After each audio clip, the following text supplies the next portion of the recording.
sleeping Canton. Who are barely hanging on to a slim sliver of a playoff hope. Dak Prescott and company are just 7-6, but have won their last two. Next up for them, Oakland this weekend, their last game before Ezekiel Elliott returns. Here's Jerry Jones on his quarterback. We know that he's got an ordinary talent, and so we're just better. Frankly, it hurt us to miss Zeke, but as far as Dak is concerned, we've got a better player for having gone through this. I don't recommend it for the Cowboys, of course, but we've got a better player. We've got a better future because he's gone through this period of time without Zeke.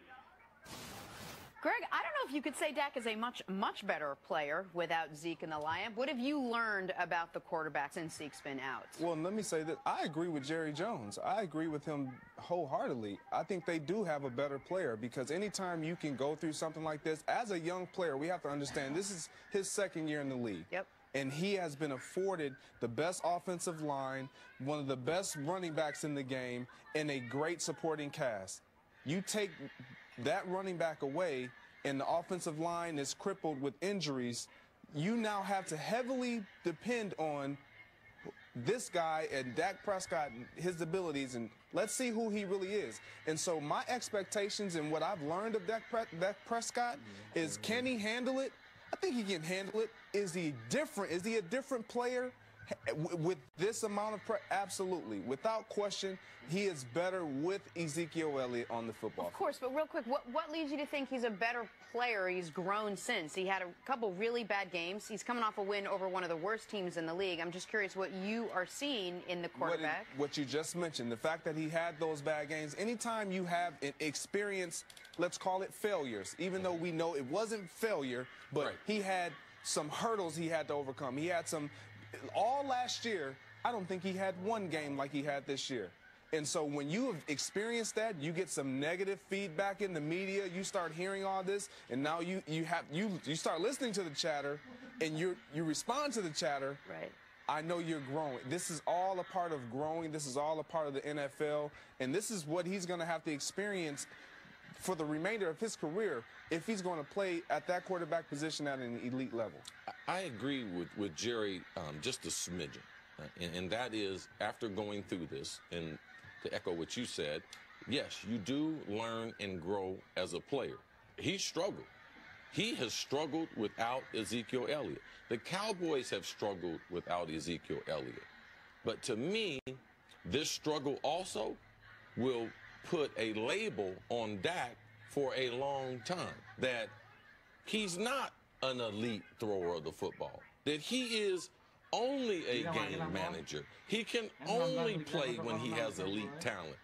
It's not like we're going to have the same thing we were saying about Aaron Rodgers, you know, because but so in this window that Jerry thought that he got better, yes, he might have, but he also got labeled. And also, let me tell you another time this is going to come up. When Ezekiel Elliott and Dak Prescott's contract comes up, which one is more valuable? All right? Now, these games will be very, very telling. Now, we got a couple years before we get to that point, but I'll be doing TV on that day. And I will remember the time that they struggled without Ezekiel Elliott, and then I will begin to answer the question. Jenna will ask me, Chris, who's more valuable? So in doing this, yes, he did get better, but also Ezekiel Elliott's value to the franchise, it went way, way, way, way up. Now, from a negative standpoint, what I don't like, I didn't see any other players emerge. Right. I didn't see no one step up. I didn't see some hidden talent, some gem, some other player they started to feature.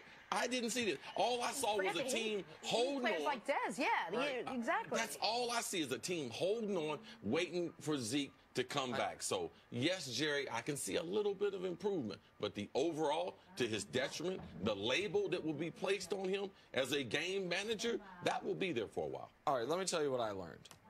I learned Dak's not as good as I thought he was. Period, point blank. Like, doesn't mean he can't become great, but I thought Dak was already great. And I learned I was wrong. I learned that defenses are not scared of him. I prefer when you look in the camera and say when you're wrong. Okay. I learned that defenses are not scared of Dak. I saw how I want to give Chris credit for this. I've, this year, watched football at least slightly different than I have in any years past, just from spending time with guys like you, guys like Ray Lewis, spending a ton of time with Chris, kind of not just the way most fans do. As well. I have spent time with you, but you have actually nothing to do with this. Most fans just watching the ball, watching the quarterback, ball chasing, just watching the ball. Watching their fantasy players, all that stuff, right? And so Chris has made such a point of emphasis about what defenses are doing before the snap.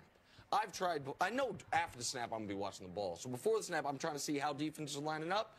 And, man, go look how defenses line up against quarterbacks they're scared of. Yes. And look at how they were lining up against the Cowboys with Zeke and without Zeke. Well, it's just are you comfortable playing man-to-man with just one safety? Now, part of that, or do you feel like, man, this guy can make any throw, we need help over the top on both sides? Like, this is more Chris's lane, so I'm kind of infringing on that corner a little bit.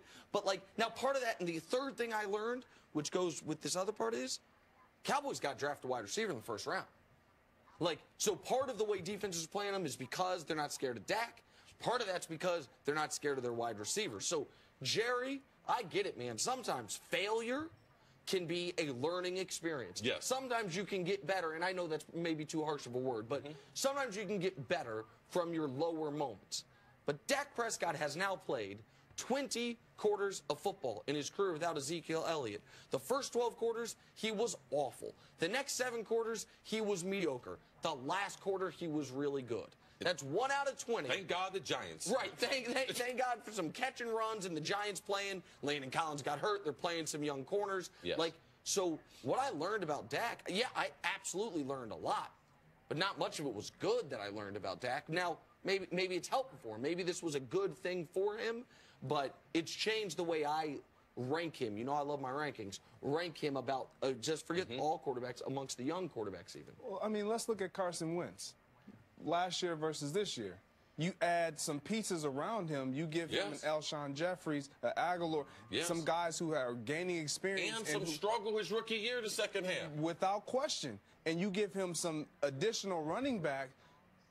He's great. And don't get me wrong, I believe he's much better quarterback than Dak Prescott. My point that I'm trying to make is he needs pieces added around him. Yes. I said at the beginning of the season, and you've said it for a while now, Des Bryant, I'm off that. I'm off that ship. I'm off that boat. I'm off that wagon. I don't see it. It's just not there. When you have a young quarterback like that, you have to step up. You have to create separation. You have to make life easier for your quarterback. He has not done that. What Ezekiel Elliott does, he makes life easier for a younger quarterback. Why? Because not only can he run the ball, he can run the ball when you know we are going to run the ball. And he can catch the ball out of the backfield. So it gives him that level of comfort to where I know I don't have to force anything down the field. Even with Jason Witten that's done it for a long time, and he's a great player, but, I mean, he's not the Jason Witten of old. Right. And he has no other weapons outside on the perimeter that are going to create the separation and do the things that a great receiver will do. There are very few quarterbacks in just their second year where if you take away all the weapons or most of the weapons around them would still be able to thrive. So, Greg, thank you so much for hanging out with us. It's always good to see you as always. Like that coming up, Big Baller Brand showed up in the Big Apple last night. Wait till you see what happened. That's next on First Things First. Is Mannix here? I want to talk to Mannix.